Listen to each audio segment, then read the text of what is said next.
Hi, it is day 142 of the Travel Agency in a Year podcast. Welcome back. I really appreciate you coming by to listen, even though sometimes my audio glitches out and I sound like a robot for a second. It's fine. Today's episode. Oh, if you don't know who I am, I'm your host, Rachel K. Head over to elevatewithrachelk.com if you have any questions to figure out who I am. I'm a travel agency owner. I have courses, coaching, mentorship programs for travel advisors, because we should all be millionaires. Quote Rachel Rogers. All right, today's day 142. Let's talk about upselling and cross-selling and how to make it feel natural. Wait a minute, Rachel. Upselling and cross-selling, what's the difference? Okay, upselling is upgrade. Go watch Idiocracy. Upgrade. That is upgrading the room category, upgrading the flight fare class, upgrading from shared to private transportation. That is the upgrade. That is the upselling. Cross-selling is adding products. Don't forget, I am like the CEO of McDonald's. Everything's a product. Adding products to the trip that provide more value for your client. There is a difference between upselling and cross-selling.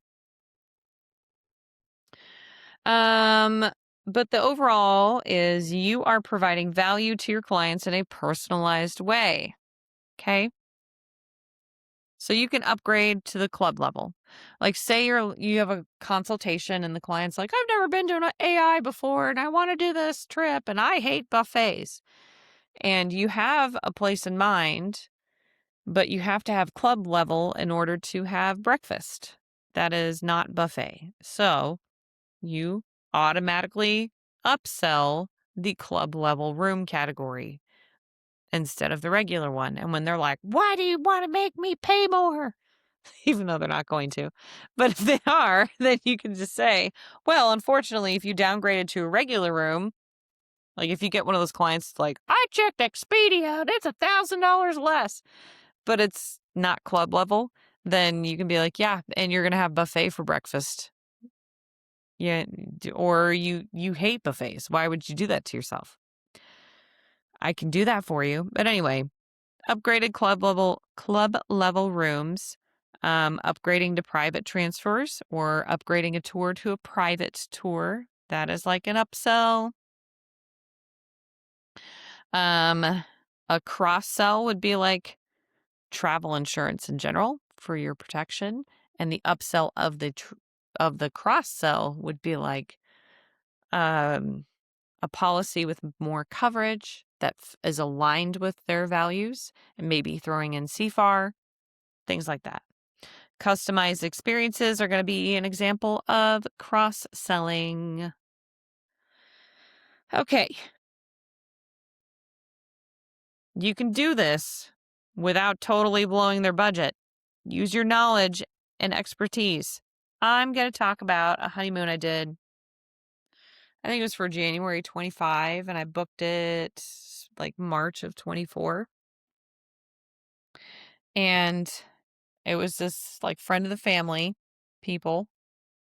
And I'm just gonna spill all the tea. They were a lovely couple. They had never traveled internationally on their own, young 20s, like early 20s couple. And I was like, okay, I know exactly what we're doing, because they wanted to see sloths. And I was like, well, then you're going to go to Costa Rica. That was like the primary objective. Beach sloths, ocean sloths. All right, well, you're going to Costa Rica. And I chose, I think I did Secrets Papagayo, because I'm like, oh, they would fit in well with Secrets Papagayo. And the beach, and I told them, I was like, the beach is not going to be beautiful white sand beach. You don't get that a whole lot in Costa Rica. It's going to be a little more rustic. But we met in person to talk about this, and they said they had 8 days, and then they had $8,000 budget. $1,000 a night should be enough with airfare from the middle of nowhere, Missouri to Costa Rica for 8 days in Costa Rica. And I was like, okay. Also in January, folks. I was like, So I knew this couple should get a better view for their room because it's the honeymoon. Um, and I was like, they should get the bungalows at Secrets Papagayo, whatever, Ocean View, and club level because they were one of those, like, we don't like the buffets. I think that's why I was like, you're going to get club level. And when I priced it out, it was like $1,000 more out of their budget for those 8 nights. And so I was like, what days do you all have off for this trip for your honeymoon immediately after your wedding? And they were like, we have exactly 8 days off. And I was like, so you really want to fly? You realize your flights are going to be, 10-hour, 12-hour days. You really want to fly back here and then immediately go to work the next day? And they were like, oh, I didn't even think about that. So I cut their trip. I was like, let's give you a full day to recover and a full day for I think I did 6 nights instead of 8, and a full day for any travel issues because this is January. There's a lot of ice storms in our area. So there's a huge chance flight delays are going to screw with your trip. And they're like, oh, okay. And I got it down to 6. And I was like, now you have room in your budget for gratuities and, I think the flights were not included. It's like you can get your flight. No, the flights were included. Gratuities and what else was it? We can upgrade your driver to an English speaking driver because they told me their Spanish isn't great. And I said, and you can get travel insurance because you're traveling in January. And if you're from the Midwest traveling in January, you should definitely have insurance because your flights will be delayed. And they were like, yeah. So we deposited on the room. Great, grand, lovely. They booked their flights. Then Mommy Dearest stepped in, who's never worked in travel, has barely managed to book trips on her own, just kind of stepped in.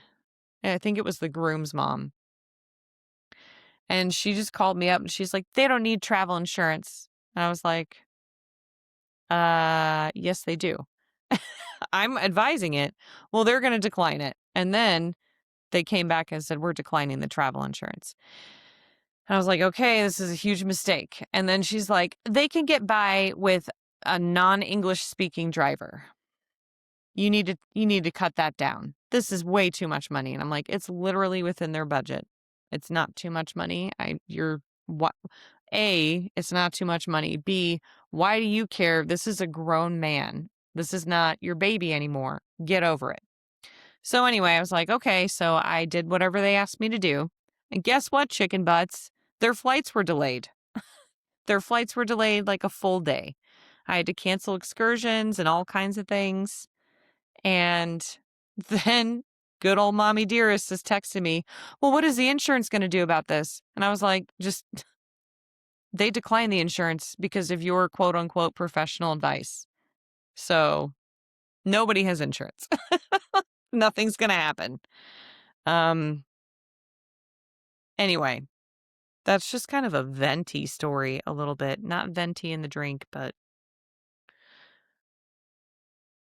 I did get it closed, is what I'm saying. I did get it within their budget. I did upsell.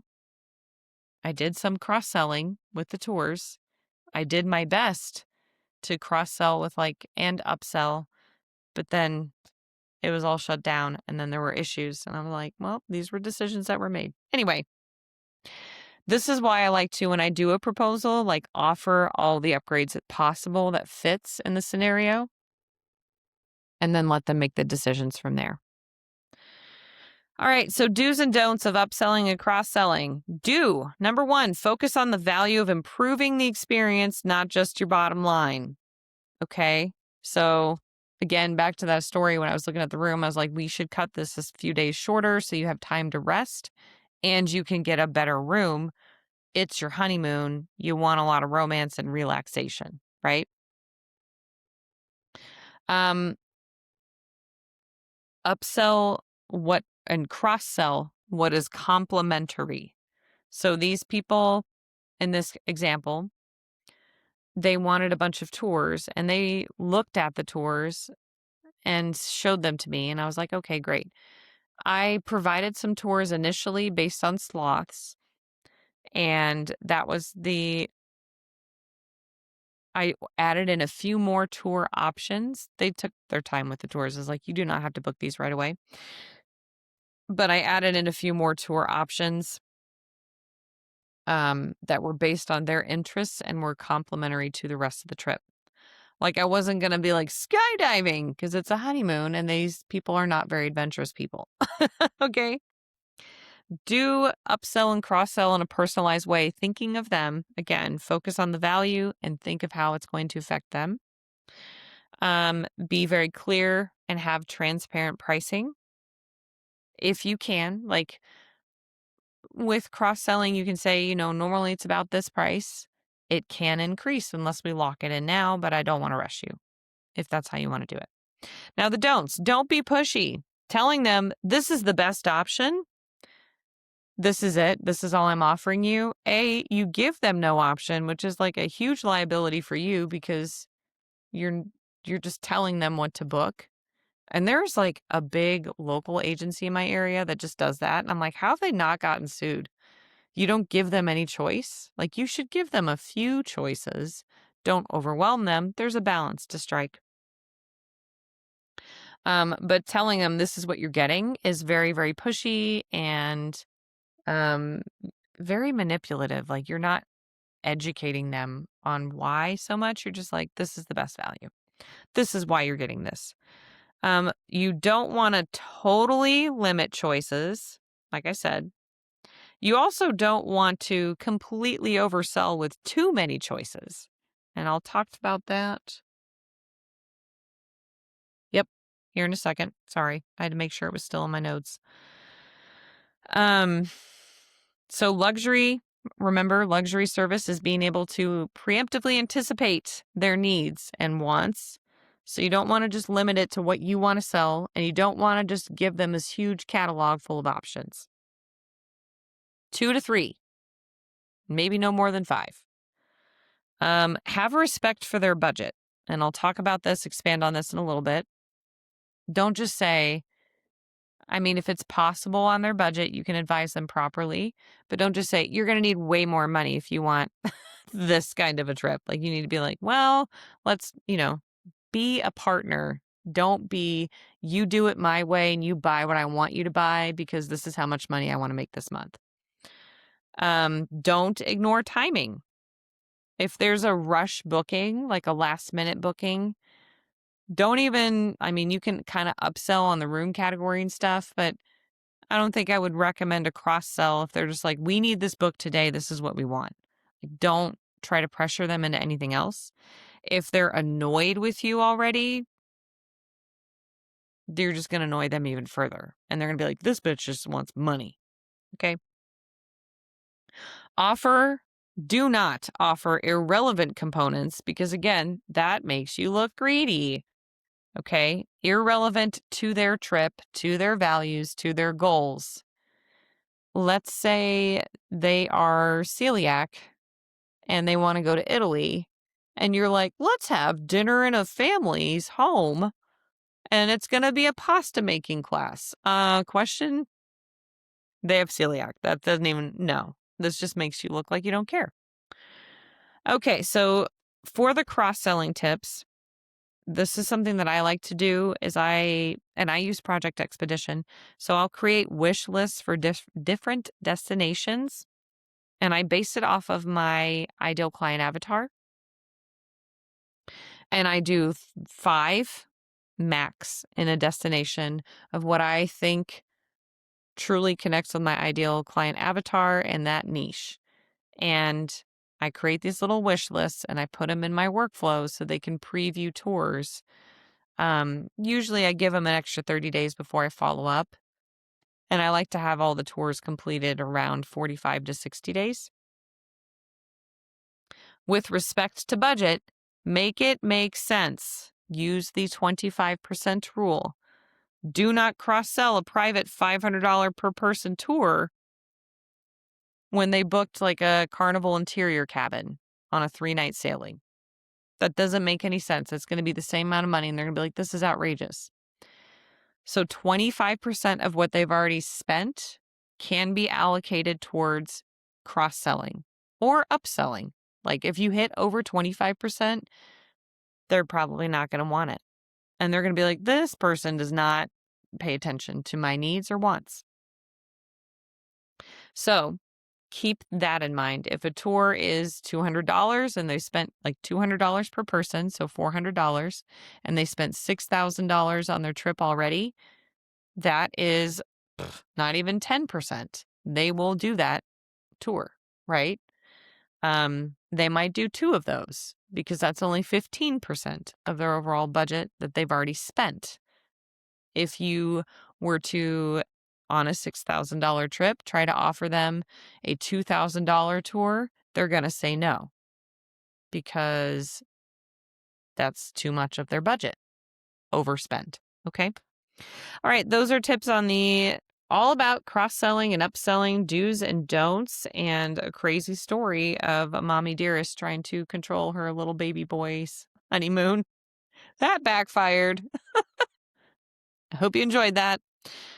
I have so many stories. It's ridiculous. All right. Have a great day. Thanks for stopping by. And tomorrow is going to be the day we expand on the client retention efforts. Okay. Have a great day.